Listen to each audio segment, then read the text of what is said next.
Good morning. This is KELOLAND on the go with all you need to know in news and weather as you start your day.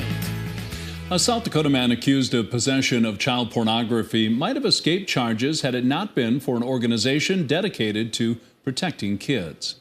The National Center for Missing and Exploited Children tipped off the South Dakota Division of Criminal Investigation, which led to the arrest of Rocky Hayes last month. The Sioux Falls man is charged with possession of child pornography. The center gets cyber tips and sends the information to local law enforcement agencies like the DCI. Really is about working directly with law enforcement, making sure that these reports that come into our organization are then filtered back out, not only to law enforcement, but to the right agency, the agency that can make sure that they can enact meaningful change. And so working locally in South Dakota is something that we've worked on for a very long time. We know we've got great agents out there. The marshals out there are fantastic as well, too, and often working our cyber tip cases to make sure we're taking down these predators that live in our communities. We set up a link to the cyber tip line with this story on KELOLAND.com. A jury has acquitted a suspect in connection with a murder trial. Jurors found Ryan Adlin not guilty of first-degree murder, second-degree murder, and manslaughter. The jury only convicted him of possessing a gun after being convicted of a violent crime. He remains in the Minnehaha County Jail waiting to be sentenced on that charge. This is connected to the shooting death of Clay Stubbs in October 2020. Lowell Loberg was also arrested. He pleaded guilty to being an accessory to homicide. Las Vegas police have arrested former actor Nathan Chasing Horse after uncovering what they describe as decades of sexual assault and human trafficking allegations. Chasing Horse is known for his role in the Oscar-winning film Dances with Wolves. Police say he built a reputation among tribes as a so-called medicine man and used his position to abuse young Native American girls. Chasing Horse is accused of sexually assaulting girls as young as 13 and taking wives as young as 15. Now let's get a check of our forecast with meteorologist Brian Karstens. Are we at least going to see more sunshine today, Brian? Well, I think so, at least a partial sunshine, but this Arctic front is the big story today. That north wind is creating some wind chill problems. We've got wind chill advisories for the county shaded in blue that basically runs from Mobridge to Aberdeen to Watertown and a big portion of western Minnesota. So plan accordingly there. Not a warm day today. Here's a look at Futurecast after briefly bouncing into the teens this morning in the southeast. We've already seen that turnaround in Aberdeen and Watertown. We are falling. We're going to keep falling today. And most folks, even Rapid City, falling from these morning highs. But there's some good news. If you like warmer weather, we'll get to your weekend forecast coming up in just a couple of minutes. Thank you, Brian. South Dakota State Senator Julie Frye-Mueller is now reinstated after her suspension was lifted yesterday in Pierre. She had faced allegations of harassment by a Legislative Research Council staff member, allegations she denies. A Senate Committee on Discipline and Expulsion chaired by Republican David Wheeler had recommended her censure and reinstatement. The full Senate agreed by a 33-1 vote. She will still have full authority as senator. She'll have authority to draft documents, to get advice as to research, to make amendments, to speak in debate, and to offer proposals. There will not be any other limitation on her authority as a senator. The only limitation will be that she'll have to go through the director of LRC in order to make sure that our staff are appropriately protected. Senator Frye-Mueller says she disagrees with the censure and maintains she did nothing wrong. This past Sunday, we introduced you to Caden Garrels, a Rutland senior who came down with an illness and ended in the hospital for over a week. Also on Sunday, the Esteline Hendricks boys basketball team put on a free throw fundraiser to raise money for Caden. For each free throw they made, there were sponsors that would pay a certain amount of money. Head coach Andy Hansen says the response was overwhelming. Put some posts on Facebook just to kind of let people know what's going on.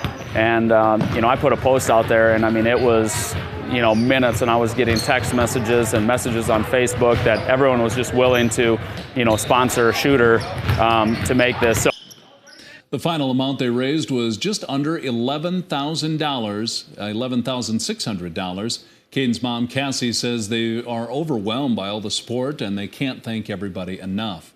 Caden is back home and doing better. He will continue to have physical therapy to get all of his strength back. Last October, the Bucknell family received news they never anticipated. Their son, Crew, was diagnosed with Sanfilippo syndrome, a condition that is like Alzheimer's in children. When we found out he had Sanfilippo and realizing what it was, you see your child grow up. You know, we've had 5 years with him, right, as a normal child, and you envision his future, right? Him, you know, singing in the choir or playing baseball or basketball. None of those things, we won't see that for Crew, and that's pretty devastating. This Saturday, the Clear Lake community is hosting a benefit for Crew, both to raise awareness for Sanfilippo and funds for the family. That is taking place from 4 to 7 in the Clear Lake Community Center. The fastest competitors at this Saturday's Sioux Falls Stampede game will be sporting 4 legs. The Wiener Dog races serve as a fundraiser for Dakota Dachshund Rescue. The team will host races during the first and second intermissions, wear specialty jerseys, and for one night only, change its name to the Sioux Falls Fighting Wiener Dogs. When you come to the game, everything will be Fighting Wiener Dogs. We'll have the dog logo everywhere. There's going to be no mention of the Stampede on the radio broadcast. It's Fighting Wiener Dogs. The PA announcements, it's Fighting Wiener Dogs. So I think fans have really enjoyed that part of it too, and it's just become a real big event for us. The puck drops Saturday at 6:05 p.m. and don't miss the Wiener Dog Parade at 5:50 on the ice. We've provided a link with complete information on Saturday's game under this story at KELOLAND.com. And that's a look at some of our top stories. Now let's get one last look at your weather with meteorologist Brian Karstens. Brian? All right, our weather update today. Well, one last piece of Arctic air in this series that's coming through today and lingering effects tomorrow.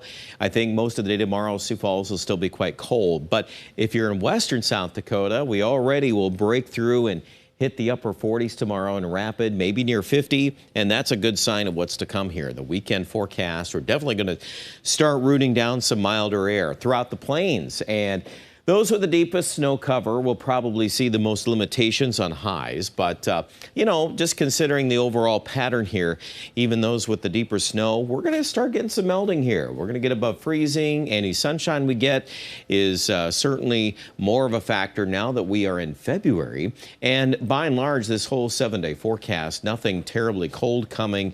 So we're going to put the Arctic air on the shelf and see how long we can avoid that subject for at least a little while. Storm tracks have been active to our south this week. However, here, Pacific air, milder air, and for the most part, it's pretty dry yet. There could be a little system sneaking into the picture by next Tuesday. This is a little trough feature there. We have still a lot to evaluate on the strength of that, if that's going to come through with any chance of rain or snow. So for right now, I would still keep that fairly minimal, but you know, as time goes on, we'll continue to refine that forecast. In the short term, the next 24 to 36 hours, it is the cold, it is the wind, north 15 to 30 today, Sioux Falls, gusting higher this morning, and most of those numbers on your screen, East River especially, those are placeholders because the numbers are falling. We will not be 16 later today in Sioux Falls. Make sure you're paying attention to that. 9 below tonight in Sioux Falls, 13 below 0 in Worthington and also Marshall. Then we'll start making a turnaround tomorrow. Some teens. A lot of that's going to be very late in the day or tomorrow evening in Sioux Falls. That 48 in Rapid, that's a little more doable in the afternoon. And then, well, look at this. 30s. 32 Saturday, 32 Sunday.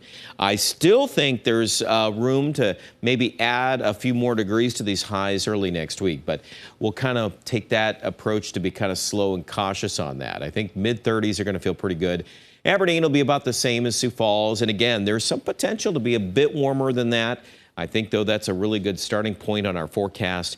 Again, the absence of any organized storm tracks for now. Pier 40s are likely Saturday, Sunday, even into next week. Not much in the way of changes. And Rapid City, after a bounce back to 50 or better this weekend, it should be pretty minimal on any drops next week. Check out more details online at KELOLAND.com.